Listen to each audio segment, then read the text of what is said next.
I've got a question for is Caleb there too? KJ and Caleb? Yeah.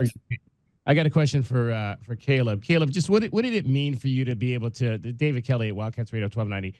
What did it mean for you to be able to play at home in obviously I think believe it's your mom's home. Your mom is originally from Kansas City, and have all those folks that were there for the Big 12 tournament supporting you. It felt great. It was a blessing, first and foremost, because I never played in Kansas City prior to that. And, for that many family members, I think I had, well, for what I know, at least like 50 people there for me, on my mom's side and, my dad's side as well. It was a blessing just to see them cheering me on and for them to get that chance to, see me play. And, it was a great feeling. I think they told a story about your grandfather used to back up a truck or something underneath the basket. What do you remember about that growing Yeah, up? that's kind of where it all started. My obviously my mom is from Kansas City, so I used to go drive up there. Or my mom used to drive me up there as a kid when I was younger, just to see my grandparents and obviously her side of the family. And me and my grandfather had such a close relationship, and he was, he kind of, wanted to put the ball in my hands. And, that's kind of where it all started, with him, backing up his truck and, him teaching me kind of how to shoot and things like that.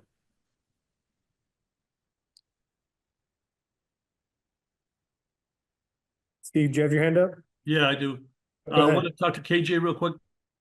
KJ, but it looks like you're probably playing some of your best basketball in the last few weeks. Do you feel that way? And maybe if so, what's been the difference? Uh, Nothing really changed. My teammates just, they installed a lot of confidence in me. And I think that's kind of be the biggest thing is, when your teammates believe in you, you have no choice but to kind of believe in yourself as well. So just, my teammates installing that confidence into me, especially down, the stretch of the season, it's kind of been a big, key for me. And maybe if I could, what's the difference between with this team that you have, both you guys, than the one that played Duke a few months ago? It seems like you're not the same team, obviously. Uh, for me, I think it's just, our physicality and our mindset, going in with a new approach.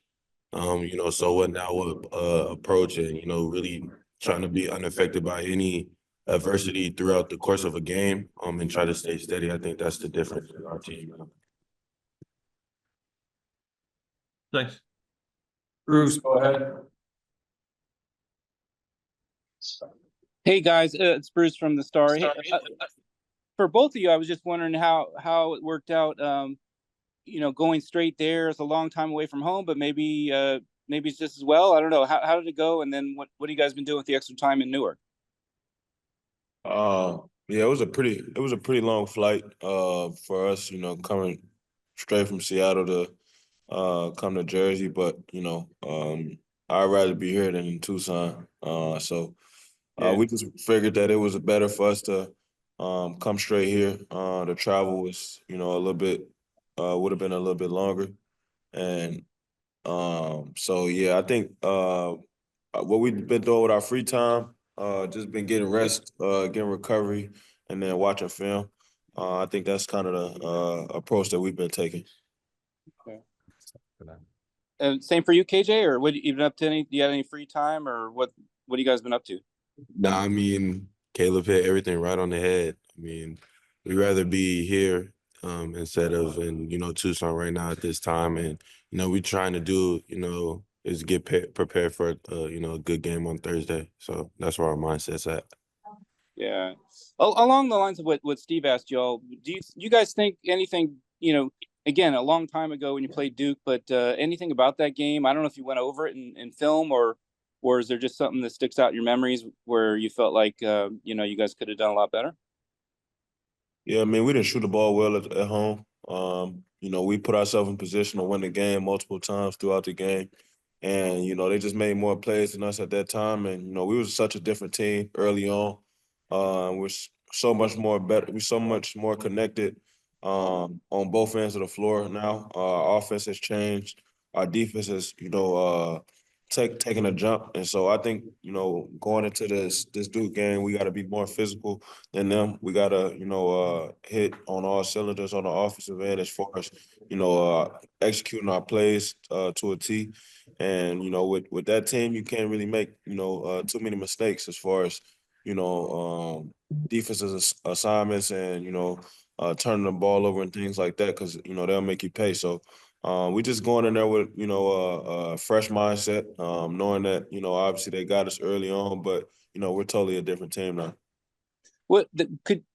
Caleb, could I follow that up? Just you said, the offense is different. We've made a lot about, Mo was in the work at that time. You guys were trying to figure out the rotation, things like that. And obviously that got better. Anything else about the offense you feel like, when you say that? Yeah, just our movement, our 0.5 decisions. Yeah. On the pre-catch, and then us moving the ball and playing out of different schemes and sets that we have. I don't want to give up the game plan, but we have a pretty good plan on how we're gonna attack them. All right, thanks. Jenna, go ahead. Hey, Jenna from News 4 Tucson. Coach and KJ, you both have talked about that so what, now what mentality. How do you, what strategies are you guys kind of implementing in game to try to keep your emotions in check? And how is Tommy also kind of doing that during games? I think it's just as simple as, gathering and, team huddles and timeouts, just saying, just usually using the phrase, so what, now what, and having a 0-0 approach in every, team huddle and every timeout, because, we don't want to get too high, we don't want to get too low and let our, emotions affect, how the game's going to be played. I think every time we, do that as a team, I think we, collect ourselves and, we go out there and play the best version of Arizona basketball. Steve Rivera, go ahead. Yeah, Caleb, does that Sweet 16 feel any different than last year? And I say that because you played Clemson last year, you were the favorite going in. This year, you're the underdog. Does it feel different?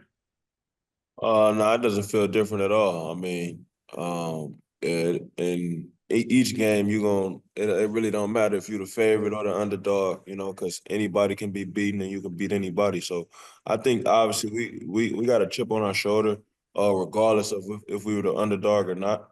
I think that's just how we play, and I think that's just the type of guys that we have on our team. And so, like I said earlier, we're gonna come in with our, hard hats on, and we're gonna listen to coach's plan, and we're gonna stick to that, and we're gonna figure out, the best way to, finish this game out.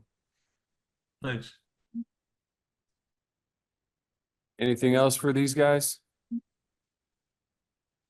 Yeah, I've got one more for KJ here. David Kelly, Wildcats Radio 1290. KJ, obviously you guys are in the Sweet 16, and it's a place that Arizona is accustomed to going. But a lot of people are wondering, like, is there been anything in these first two games when you talk about moving to the new Big 12 and the schedule you had to go to that you felt like, yeah, we used what we learned in conference play to win that game against Oregon, whether it was down 15 in the way you guys played? Were there things you can, when you look at the film, that you point to and it's like, man, this is where we got tougher in conference and this is why we were able to maybe take that next step? I think just generally our whole approach, being in the Big 12, you don't want to take nobody for granted, no team for granted. And I think we learned early that, each team's going to give their best punch until the end of the game. And, we kind of, used that same mindset. I mean, they made their run early, but, we knew, Caleb was preaching the whole game that was going to be their best punch they were going to throw. And it was just a matter of time of us being steady and being physical. Again, something that we learned in the regular season. And, we're taking it, to the postseason. So just staying steady and being physical, and staying unaffected, I think is, some things that we learned. And obviously, Toby had such a big influence on that game, but he sat for those final 8 minutes in the second half. How did you feel like the team reacted to that and were able to weather that storm without him out there? I think, obviously with Toby being on the floor, he's going to make an impact, on the game. But I think, each guy that comes in, knows what they have to do. know what it takes to win. And, I think that's the, good thing about our team. We're deep, and everybody has a common goal, winning and doing whatever it takes to, to achieve that goal. We got time for one more with these guys, and then I got to get coach in here so we can keep moving. So Okay, and lastly for Caleb, but what are you feeling in these last few games of your college career as you kind of, look back on the entirety of the time you've been in college? I'm looking towards one game. That's Duke. My mind is focused on them. Our mind is focused on them, and like I said earlier, we focus on whatever game plan the coaches give us, and that's the best game plan that we're gonna go with, and we're gonna try to execute that game plan to a T. all right, thanks, Caleb. Thanks, guys. Coach is going to slide in real quick.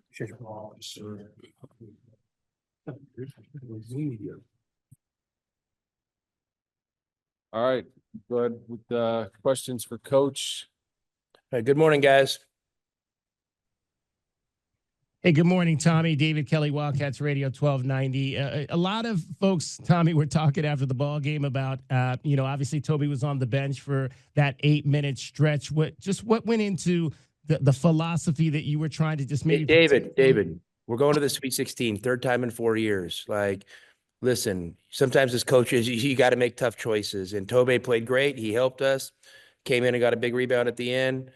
We've been closing with a certain lineup for a while, had some success with it. So I'm fired up to be playing. And I know this, our guys are in good spirits and they believe in what we're doing. Jenna, go ahead. Hey, Tommy, just wanted to get your thoughts on like what you guys have, if you've looked back at the first Duke game. Obviously it was the fourth game of the season, so very early, but any takeaways that you can, really use from that game and apply to this one?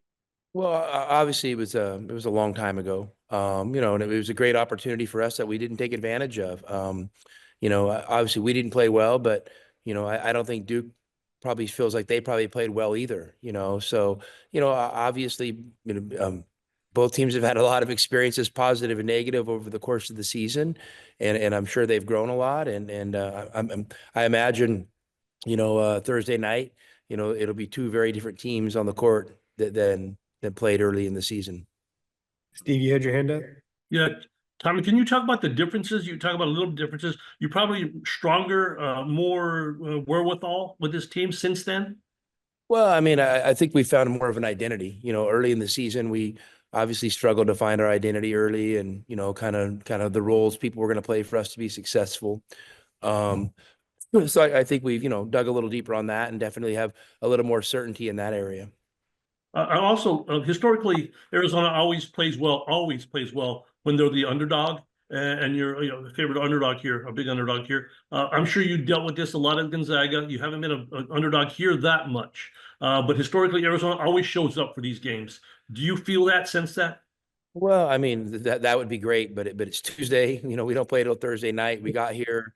Yesterday was a long travel day, so we're going to settle in and practice this afternoon and kind of build up. And listen, I wish it was a guarantee, that Arizona always plays great, in these situations. But the only guarantee that I know of is it's going to be 0-0 with 20 minutes on the clock in the first half, and you're going to have to go make it happen. And so, the one thing that, that I truly believe with the NCAA tournament is, you throw all the seeds out the window. And I know they maybe make it easier when you're choosing your brackets, but we're not in the business of filling out brackets. We're in the business of actually playing the game. So, we really don't pay any attention to the seed. We know we're playing a great Duke team, and we know it's a great opportunity for our program. Right. Bruce, go ahead. Yeah. Hey, Tommy. Do you lot of some talk about who gets to go Sunday to who has to go Sunday, Thursday, some Saturday to Friday, whatever. You guys seem to have the worst of it this year. You had a Sunday, Thursday a few years ago, but this time you're making a cross country trip. And do you have any opinion on that? Does it make a difference? Oh, listen, I mean, Bruce, it's the old deal. You're happy to still be involved. So, for me, there's no reason about, complaining or making a stink about something that I really had no control over. We've got to adapt to the situation. Duke's in the same situation, I think. I think what we did learn is, this happened to us, what would it be, like 4 years ago now? With, 3, yeah. 3 years ago. And yeah, we, obviously we played in San Diego on a late Sunday, and, we got out of there and travel was tough that night, so we got back to Tucson really late, like 2 or 3 in the morning, Monday morning. And Monday was a tough day, just everybody trying to get their feet under them. And then, then Tuesday was a travel day to San Antonio, and then you played Houston on Thursday. So, that's, that and the distance of travel, were the reasons that we really decided to come straight from Seattle to Newark. You just thought it made more sense because, Seattle to Tucson's about a 3-hour flight. And, we got home really late last night, and or Sunday night, Monday morning. And then, yesterday would have been a tough day, and then we'd have had to travel cross country today. So I feel good about that decision, and hopefully it pays off come Thursday. Okay, that's why I was wondering if it was your decision or the NCAA kind of wanted you to do that, because they. I mean, listen, it's our administration and our staffs, kind of collaborated on the decision, and we just felt like it was the best, gave us the best opportunity to hopefully be successful on Thursday is to come straight here from Seattle. And in the NCAA, I don't think there was any issues with it at all. Okay. Did you guys, when you got in last night, did you do anything? Was it yesterday just kind of a chill out day other than the trip? Or Yeah, I mean, yesterday it was a long travel day. I mean, it was a 5-hour flight, so Yeah. we didn't take off till noon, and that means you arrive about 8 p.m. here. Yeah. So we just pretty much just took it as a little bit of a travel day and a recovery day, and we'll start our prep today. Okay, thanks. David? Coach, in terms of the Big 12 schedule and what you guys went through, have there been specific instances in these first 2 games where you looked at the tape and you said, yeah, this is something we saw in conference that prepared us for this moment? Man, I can't think of anything in particular, that happened. I just know that, you have a team that's been through a lot of battles now. So I think there's just a little more maybe calm in the storm, than maybe, maybe there would have been in the past, and which is great. We've made no bones about it that the Big 12 was a tough journey, but we really enjoyed it, and we were thankful, to be a part of such a great basketball conference, and we welcome the challenges that come with that. So, but I don't have like one specific thing, that I could say, oh yeah, this from the Big 12, led us to do that. But we felt like it prepared us, and we were comfortable, even in some tougher moments in that game, which is, probably, goes to playing such a tough schedule and being in so many tough moments. And obviously, I didn't get a chance to ask you this question last week, but being that it was a homecoming for you to get to Washington last week, but you're from the southern part of the state, which is actually closer to Portland. I was just curious, did you grow up a Blazers fan or a Sonics fan? And who was your guy on either of those teams that you rooted for growing up? Wow. Definitely a Blazer fan. We had season tickets for a lot of years growing up. We were only 45 minutes, door to door to the big city. So, the big city for us was Portland, the closest one. So, yeah, I mean, listen, all those teams, I mean, you can go back to, Clyde Drexler, Jerome Kersey, Terry Porter, Buck Williams, Kevin Duckworth, on through. Then when Danny Ainge came and Petrovic and Sabonis, like, Cliff Robinson, I mean, all of them. I mean, we were huge Blazer fans. And, I remember, being on the West Coast when they would go on a East Coast swing, we had Blazer cable or whatever. That was kind of how we got their games. And, sitting with a TV tray, at, 4:30 or 5 o'clock, eating dinner, watching the Blazers. I mean, that's what we did. So we were big Blazer fans growing up. Steve, did you have your hand up? Yeah, Tommy, by the naked eye, it seems like KJ has played very well, at least better in the last 3 weeks. True, and what do you like about what he's doing? Well, listen, KJ's had a really good year. I think, he's averaging double digits, and he just impacts the game in so many ways. Sometimes, people get out ahead of themselves, and maybe if a guy has a tough game or two or a tough shooting stretch, they kind of overanalyze it a little bit. But listen, one of the things that defines KJ is he impacts the game without having to score, and when he can score a few baskets, it's great, but like his just impact overall in the game is tremendous. I mean, I'm talking loose balls, I'm talking, timely rebounds, talking, defensive stops and, just making plays there. And he just, with the evaluation on KJ that I had early, I mean, I still wholeheartedly believe in that he solves problems with effort and energy. And that's really a unique thing in today's game. Let me ask you an odd question too, because this came up 2 years ago and I noticed it right away, and I don't know if it's still true. You mentioned it last year. That ball seems to be continue to be bouncy. I mean, it seems like the same ball. Yeah, I mean it is, but I know this. We've played with that ball the last 5 games or 6 games, because I think we played with it at Kansas. It's the best shooting numbers we've had all year. Okay. So I'm taking it. All right. Any more questions, Bruce? Yeah, Tommy, I know you talked in general about Arizona as an underdog, but how does it feel for you and, the 2 Sweet 16s you've been to before with Arizona, you guys are expected to win and this time kind of underdog? Do you feel a little? I mean, Bruce, you know how I am with expectations. I mean, who expected us to win? You? I mean, like, listen, we're going to play a good, tough 40-minute game against a good team. I mean, Clemson was good. Obviously, we know Houston's a pretty good program, right? I mean, Right. I mean, sometimes we can have revisionist history and think like that Right. he had something figured out down there. So, like, no, these are all tough games, and I'm not playing it any different. Hey, there's no more pressure on us today than there was on us, or going to be Thursday than there was on us Sunday. I mean, because if you win, you continue in the tournament. If you lose, you go home. The stakes are no bigger than that. So to me, I'm not going to try to magnify the stakes or play us a role. We're an underdog. We're a favorite. I mean, that kind of to me is wasted energy. Let's go in.